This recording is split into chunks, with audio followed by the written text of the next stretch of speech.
everyone, welcome back to another episode of Random Musings from the Clinical Trials Guru. I'm here with a regular guest. You're regular now. This is like our third interview. Yeah, third one. Regular guest Jesse, the intern. Last name? Rodriguez. That's right. Shows how much I'm involved. Yep. Jesse Rodriguez has been interning here for quite some time, actually, right? Mm-hmm. I don't know. Couple months? What? 3? It's at least Like 3 months, right? Yeah, If not more. And Yeah. you're in the CRA Academy. Mm-hmm. Actually, let's start with that. These are unscripted interviews. We had no idea what we're really going to talk about before we hit record. A slight idea. So CRA Academy, we're in week 9 now? Yep, about to finish. And you've been in since week 1, right? No. You joined late? Yeah. You joined late. I did. Week 2? 2 or 3, yeah. You didn't join that late. Okay. So what do you think? What were you before the CRA Academy? So you had 0 research experience, right? 0. I was like barely getting into the internship. Yeah. Yeah. And so you started interning. Well, let's give everyone your backstory first. Mm-hmm. All right. So this is episode 59. I had you on like early episodes, Yes. like number 3 or something, and then number 20. Mm-hmm. Now we're on 59. Yeah, It's been 59. a lot of episodes later. So a lot of people have never heard those interviews. So you're someone who's a future doctor, Yes. right? Hopefully. Yeah. Hopefully. Knock on wood. Yeah, because, I mean, You never know. Yep. So, okay, might end up as a CRA. now I don't even know this. How did you learn about clinical research? Like, what put you in touch with us at Global? Well, initially I wanted to be a biomedical engineer, and main reason was research. Talks to different professors and relatives. I have an uncle that's a doctor, and he told me he was actually the one. You know what? Just go to med school. Oh, you have an uncle that's a As doctor. a doctor. Okay. And okay. and then go into research, because if you're a biomedical engineer, So he knew about research, yes, yeah, he knew like research. industry-sponsored research, or he's thinking more like high-level academic stuff. I'm not sure really, but Okay. he was the one who gave me the orientation. He's thinking Because most doctors think of research that haven't done research. Yeah. They just think of like university research, where Mm-hmm. they're the ones writing the protocol and they're the ones getting the grant. I think that's what he was telling me about. Yeah, because Yeah. it sounds like that's what you want to do. Yeah, I mean, I was Yeah. find cures or Yeah. treatments for stuff. And then you realize there's a whole another industry where With the private fund- side. right? exactly. And circumstances come by, and my aunt ended up being friends with Monica, Oh, okay. and then Okay. met her. That's the uncle who's the doctor, his wife? No, that's a Oh. completely different aunt from Ah. a different side of the story. Oh, okay. So he's the one who just started getting me into the. That's when I started to think of becoming a doctor. He planted the seeds. Yeah. Yeah. And then eventually, I met Monica, saw her many times, and never really talked to her that much until we started talking about what I was studying for and everything. Oh, And okay. Okay. she offered me to, Okay. to me about the good. clinic, and offered me to, Yeah. to give me a chance as an intern. Yeah, I remember Monica asking me, "Do we need interns?" I'm like, "Yeah, always. I love having interns." Sometimes the interns turn into employees, Yeah, sometimes like they do. full-time employees. So we've had that happen a few times actually, at different clinics of mine in the past. And so, okay, now what did you think of clinical research before you started interning here? Like it was just some abstract idea, right? Mm-hmm. It really was. I wasn't expecting it to be as it is right now. It's a letdown, right? Huge letdown. To some degree. It was for me. I mean, because I thought it was more like we were going to be in the lab Yeah, with cultures of bacteria or something, and I thought the same thing. But like you said, it's a whole different branch. It's not a university. It's Right. for something that's This is practical. Like this is like exactly. So it's no fluff. Just get the data. We need it. We need this drug approved. yes, That's all it is. So that was a letdown for me. But the positive side is that I see people with different conditions, or maybe there's a patient that I did not see how he started coming, Hmm. But another employee, somebody tells me, hey, you should see how much this guy has improved. And it makes me feel to some degree happy to see that, you know what, we're doing this for a pharmaceutical company, Yeah. but to some degree we're helping people out, you know? Yeah. So that's what I really like about it, You you know, know? it's really cool when you're doing a study and then years later, this happened to me yesterday. Years later, you'll see the ad on TV Really. with the commercial name. Because when we did the study, they didn't have a commercial They just name. give you a number. It's like a compound, right? Like Hmm. the generic name of Yeah. the drug, of the molecule. And so then you're like watching TV. I was watching a baseball game, and the ad came on. And I was like, "Hey, we did that study." Hmm. You know, pretty cool. Also, seeing patients, like you said, improve over time. That's what I like about it. I Yeah, mean, yeah, in the short time I've been here, that's probably what keeps me motivated. Like, hey, yeah. you might help someone out. And But I know exactly what you're referring to as far as the letdown, because when I got started, much like you, it was a family member said, "Hey, you need to like check this out." Same like you, I was gonna go to med school. I just wanted to add like research would have been great on my resume, mhm. and so I did that. And then I was like expecting, to actually be doing like the protocol and study design. I'm starting to just now do that a decade later with my CRO, Okay. but I thought I was gonna be doing that 10 years ago when I started, and really, there's no creative. You almost don't need to think. You just follow a protocol. Yep. You don't even need to think. If they could have machines do it, they would. And we'll They get really into would. that a little bit later. Okay. But because I want to talk about artificial intelligence. But okay, CRA Academy. Let's get that one in there. So we put all of our interns through the CRA Academy, um, just to teach you guys a little more about it. We Yep. actually put all of our employees through it, Mhm. right?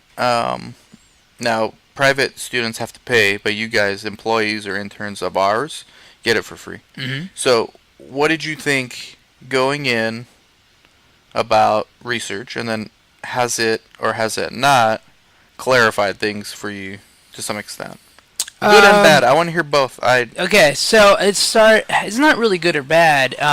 My perspective on research was completely different than what it is now. I'm not gonna lie to you. I don't like lying. Yeah, Um, don't. when I barely started, I was thinking, well, not really when I started, but like before, I thought clinical research is like, hey, you're getting paid to be a guinea pig, you know? Yeah, So everyone thinks that. now I just see, wow, you learn a little bit about how long it takes and for Mm-hmm. like an investigational product to get to where it is right now, Yeah. and the stages it goes through and everything. $1 million a day. You know that? That's a lot of money, Yeah. and they wouldn't do it just for nothing. So Right. here's the thing, like now I think it's a great opportunity to get the latest technology or the newest product out there, the most advanced treatment for your condition Early. early on, and you not only that, but you get paid for it. Yeah. You're given the free medication. It's the latest thing You're out there. given And you more probably- care, more treatment, better treatments, more thorough testing. Yes, and Mhm. and not only that, but you get a bunch of tests done and stuff. So now, instead of being a guinea pig, I think you're being benefited from it. Yeah. It's I interviewed a guy in Boston. You can actually see it on anyone watching or listening can watch it on YouTube. When I went to Boston for a biz dev trip, I interviewed this cancer patient. Mhm. He had a very rare cancer. He's terminally ill, but he's Okay. doing good now. But it never goes away. In his case, he's just doing okay right now. But he's gonna need consistent treatments. And he's done a lot of clinical trials. Mhm. And he's a really smart guy. He started tracking all his results from the study. Because you know how we do very thorough testings Yeah. in clinical trials, like much more than your doctor would write you up Mhm. for, right? Because they're trying to keep costs down for insurance Exactly. purposes. But in research, they want to do everything, like comprehensive panel, everything, things that you don't think are necessary. Yeah. So he was tracking all his results. He had like this little software he was using, Mhm. and he was able to take those study results to his non-research doctor, Okay. And he said, look, and then he's smart, so he was doing his own research on what these results might mean with the internet. And he found out that, hey, he was very proactive about his health. And he said, hey, this is going up, this is going down, this would indicate this. I need to stop this treatment and be put on this one. Like, he was telling his doctor What to do. what to do because he's informed and empowered because of the clinical trial. So it's not going to be that dramatic for most people, but and he created the software now that has been acquired by an industry vendor and is now being used Across. as a platform in clinical trials. Wow. Interesting dude. Real smart guy. I'm glad I got to meet him. They call that the e-patient, Okay. the empowered patient. And they have communities now where they'll like share their own data. And pharma companies were a little hesitant of that right away because they don't want you sharing your study results with me if it's a placebo-controlled study, Okay. right? Especially if we're in the same study. Let's say we're two patients, right? And then we have two friends who are also in the study. So there's 4 of us sharing our results. And then we're like, okay, your guys' lab's going up this way, mine are not. So you guys must have the study drug, I have the placebo. Okay. Right? Like, you're able to sort of figure out. And they'll get unmotivated to be in the study. Yeah, it breaks the blind. Yeah. And then you may react differently, like based on quality of life surveys, or the placebo effect might no longer be working in your Exactly. case. So pharma was resistant about this whole e-patient movement, but I guess they realized they can't stop it. It's like the internet. Like, you can't stop something What goes like on that. there. Yeah. Right? No, it's very. I guess you could say it's freedom of speech. They could just talk about whatever they want. You have the rights to your study results. Mm-hmm. We actually had a patient here the other day. He's in one of our Alzheimer's studies. Okay. And one of the benefits of being in that study is you get free MRI. Yeah. Which costs a lot of money, and your doctor's not just going to write up for you. Yeah, right? and then insurance companies don't cover. They won't even cover most of it, so you have to come out of pocket. Exactly. Well, in this study, you get it for free, right? $3,000 or more, Yeah, right? And so he came and asked for his results, and Monica asked me if it's okay. I said, of course it's okay. It's his records. Yeah. Now, if his doctor were to ask for it, they have to sign a HIPAA authorization to release. But if the patient can come get it himself, yeah, it's his records. And there's some companies that won't allow that, even though it's your own data. That's kind of strange. I mean, but yeah, that's how it used to be. Now it's changing. I mean, everybody should have, should have a right to know what's going on. Yeah, with your own data. Yeah. If you're blind about your own body, about what's going on in yourself, that's kind of strange, And so, as far as the CRA Academy, though, how did it help you learning the concepts of research, and then where is it lacking, in your opinion, if anything? It's not really lacking. I mean, I don't know how to put it. The thing is, I'm more used to a traditional kind of learning. Like, not video modules. Yeah, there you go. Like a book. Yeah. Yeah. And you think that's better, or you think a book? Sometimes it's better, but there's so many things that could be explained better in person. Yeah. I like reading something over. Maybe it's because I'm a bio major. We should come up with a textbook probably for the academy. And then as a bio major, that's the way that I'm kind of trained to do things. Read everything before class, go over it, ask questions, read everything before the next class, But at the same time, I feel it's kind of easy. It's more easygoing to have everything online and, the video modules. It's The pros and cons. Yeah, it's more of preference to me, but Okay. I think it's pretty good. Yeah. I learned a lot from it, and So after doing that, were you able to come here and things started making more sense? yeah, definitely. Like in the real world? Mm-hmm. Yeah. Yeah, no, I was here blindly, not knowing too much about things. Yeah. And whatever I learned there, it's going to help me out here. What did Monica have you do early on? Like, what were you doing? Early on. Just filing? You started filing Yeah, filing. filing regulatory papers, right? Yeah, and then later on, I started getting to drug accountability, and Drug accountability. Ah. it's not You too were doing that hard. today, right? I On was doing the that today, yeah. actually. Yeah, and I mean, even if I'm still doing filing today, I understand what's going on now, Yeah, and I you understand understand what the each importance document of each is. document. Yeah, Yeah. and got to be careful with it.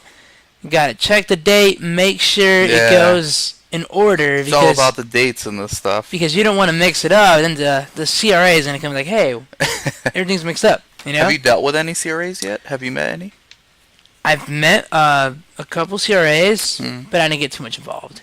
Okay. Yeah. You reserved that for Monica. Yeah. I don't want some unwanted trouble. You should tell them you're doing the CRA Academy. Yeah. I told one, I believe. Yeah? What did they Yeah. say? Yeah, it's a very good thing to do. Yeah. It's like, hey, They it's, didn't know about it, huh? Yeah, it opens many doors. Oh, okay. Yeah. That's good. So, AI, right? Mhm. The robots are coming. I believe they're going to take over, right? The entire planet It's at very some possible. point. Well, you and I will be dead, but our grandkids will have to deal with the overlords, the robot overlords, I believe. Mhm. But we're starting to see applications in industry, Yeah. research, Mhm. right? We have one vendor. I was talking to a CRO today. We're pitching someone, and we use this vendor where they will help create the protocol based on. So they use AI. Well, what they do, they will scrape clinicaltrials.gov, which we can talk about also because you were doing some work Yeah. on clinicaltrials.gov, Mhm. right? So they use clinicaltrials.gov to scrape former studies for that like similar type of protocol, Yeah. and it'll create another protocol for you. Based on that one. Yeah, like the rough framework, and then you got to go in there and fine tune it. Then you Okay. have medical writers go in there, attorneys, doctors, but it gives you like 60%. It gives you the framework. Okay. Like this is how. It's a good start. Yeah, these are how these studies were approved. These were rejected. These were the protocols for those. Like it does it instantly with AI. So Interesting. we're using that for our future protocols combined with human knowledge because Yeah. still can't replace that. But at some point they will, right? I mean, it's hard to admit, but there's a big possibility. Yeah. I Like mean- what were you saying? The having the AI treat patients, right? Yeah, I mean, because being a doctor, I mean, you just look up symptoms, and it could be a big result of why there's so many lawsuits against doctors. Because Yeah, you make mistakes. you make a you're human, mistake, and You have emotions. exactly. There was and, a book I read on this. sometimes you're like, I think it's this, but there could be another sickness Yeah. or something that's new that nobody Yeah, knows about. Yeah. And you're like, you diagnose this, but it's something completely different, and I read a book called The Undoing Project. I think it was Okay. in The Undoing Project, where these two Israeli psychologists did a bunch of experiments on human psychology, and one of the tests was on physicians in a Toronto emergency room, yeah, and it was stunning how the same doctor seeing the same symptoms in a patient would make different diagnoses based on their mood. So they would have like a bad day, and this patient would be diagnosed with this. So that's something that like a AI probably wouldn't do, right? that's where my concern for like me being a doctor comes in, because I mean I see how much technology is coming, it's going very fast, Mhm. and then so that's some a piece of research that could really affect people, in their Yeah. workplace, and then like you said, the robot AI, no feelings, doesn't really care, would always give the same diagnostic, and Mhm. that's worrisome. I Yeah. mean, Well, it starts with automation. Like it's that's how we start accepting. I mean, look at my CRO. We're one of the advantages of being a small company is we don't need to retrain all of our staff on Mhm. a new product. We just start with that. Like Yep. everyone learn this. This is what we're using, right? Which happens to be this AI platform, which also does the EDC. Mm-hmm. Eventually, it's going to automate the EDC. So when the site's using an eSource, have we used eSource here on that one study? Right? There's Yeah. the one study you're doing. So now they have eSource with a pen, like with a stylus, Mm-hmm. and it will automatically transcribe it. Obviously, and then the next level is to get automatic EDC entry. Yeah, because this one doesn't do EDC. No, No, it's no. just But they're source. getting there. Yep. 5 years, it'll be there. I mean, at the same time, that means less money for companies to pay people because that's one less person doing the EDC. Or, Yeah. but in the plus side, you get a lot more studies. You need more risk management people though, for when the data entry errors. Right? Mhm. Like there's always going to be something new to replace it. I mean, we're human, Yeah. so I mean, there's always some mistake, and you might hit the wrong key, you might hit the wrong button, and Yeah. you might instead of a 1, you might get a 2. and Yeah. that's an error right there. Yeah. You still need a human to catch those things. Yeah, and not only that, but if you start from the what do you call it, from the electronic capture system, if you start there. EDC. Yeah. Yeah. No, not the EDC. Where they're trying to get the EDC from. So they Oh, give the us source. yes. Yeah. So if the mistake starts from there, it's Yeah. gonna go to the EDC. So it's gonna be really it's gonna be a chain. Yeah. That's. So- I think monitoring will actually. You'll need more monitors initially. Yeah. To manage all that. But I mean, the people will be, in my perspective, saving money with the clinics. Yeah. Yeah. Because I mean, less time spent, Mm-hmm. you get more studies and Yeah. more money for you. How did the clinicaltrials.gov, or the one time I had you do that? How many times did you do that? Just that one day, or did you One do day. it before again? I did it one day. That's it. That's it. Only the day you told me to. Searched up different conditions. How many emails did you send? You did schizophrenia, right? Yeah. What do you think you sent? Like, because you already got back some responses, Yeah. right? I'd sent maybe, I'd say around 100, from 80 to 100 emails. Okay. Obviously, how many replies back there did you were a get? lot more contacts, but if there were universities, yeah, they don't want clinics outside. Yeah, right. And you got to search the phases. I got back from, I don't know, I'd say maybe 8 or 10. Okay, that's So, exactly I mean, what it's like that's my experiences also. Yeah, so it's like maybe like From a every 10%. 100, you get like 10 responses. And what were the responses that you got? I Here's got the a CDA. bunch. I got a bunch that we're sorry, we're not getting steady sites right now. We're not. There was one that sent me a CDA. Yeah. There was 2 that told me, hey, no, we don't need any sites right now, but we have a database where we and a bunch of our partners get our sites from. Enter your information here. Oh, they told you that. Yeah, and I did that for a couple. Do you remember the name of that database? No, I don't remember. Was it Transcelerate? I honestly don't No? remember. Okay. I got to see the email, but it's in there. Okay. And then I put the clinic's information Yeah. in the database for. And this was just 2. one day, right? And it didn't take One you the day. whole day. Took An you hour, An probably? hour to send 100 emails. Yeah, You probably see? an hour. People don't want to do this.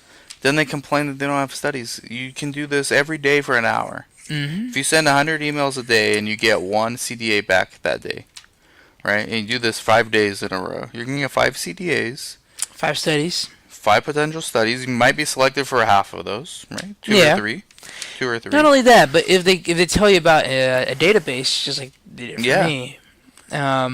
You get future studies. Exactly. You got Planting references, seeds. or Yeah. just if you do good in the city they actually give you, and then Yeah. there's your 5 stars from Yelp, you could say. That's but crazy. And you just used clinicaltrials.gov. yeah, just You for didn't that. even use Zymewire, which is the tool I have. Remember the one I said, if you can't find the contact, Yeah. let me know? Mhm. So that's Zymewire. Yeah, there's a bunch of those that I couldn't find either, and Yeah. you know. So if you use Zymewire, which is like $90 a month, you actually can find all that stuff. those people from those companies. Yeah. Okay, and I mean $90 a month, and you think Nothing. about it, For BizDev. and then you're gonna get a lot of money with the studies. Yeah. I mean, you get that for free, pretty much. Yeah. It's a free tool. Yeah. I mean, because you're gonna be making money if it's. I mean, dude, you pay like $8 for a movie streaming service, and Yeah. that gives you Yeah. nothing. But this is $90, but it's gonna give you money. So I mean, you gotta think Yep. about that too. So as we wrap up, what's your plans? It's summertime. Taking summer classes. Summer classes? Yeah, try to get ahead. Research career? Yeah, Yeah. You're gonna be a PI?